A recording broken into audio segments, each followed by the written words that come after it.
BBC News. The man who went skydiving in the nude with a violin.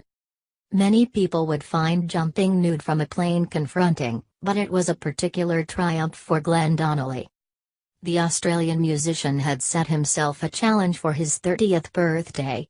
He wanted to go skydiving, wearing nothing except a harness, and play a couple of violin pieces on the way down. Armed with a $50 Australian dollars, £30, $40, instrument, a bow and not much else, Mr. Donnelly completed his feat in a tandem jump in New South Wales on Sunday. He played Happy Birthday during the freefall, a little celebration for himself.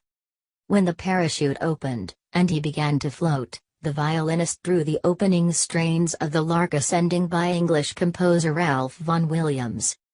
"It's this beautiful piece about a bird soaring in the air, and it was just perfect," he told the BBC.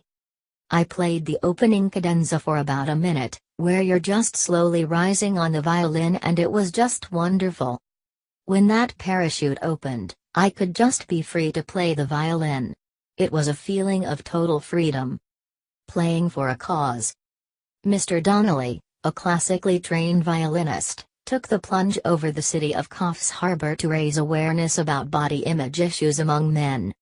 His own body anxiety troubles started at 18, when a fellow musician made a remark about his tubby stomach.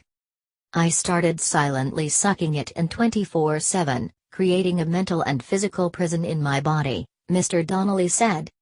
He began suffering from body dysmorphic disorder, a condition that causes people to become obsessed with perceived defects in their appearance. It forced him to leave Britain in 2013, where he had been part of the London Symphony Orchestra. In the years since, Mr. Donnelly has been recovering with help from a psychiatrist, and educating others about the disorder.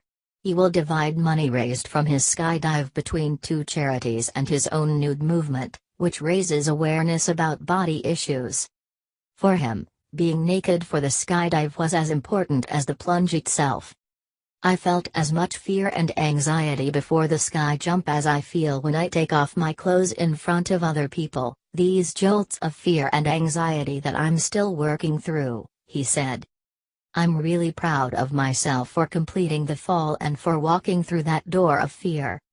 It's been a journey for me to come from constantly judging myself from childhood to now, when I'm beginning to not only accept but celebrate myself.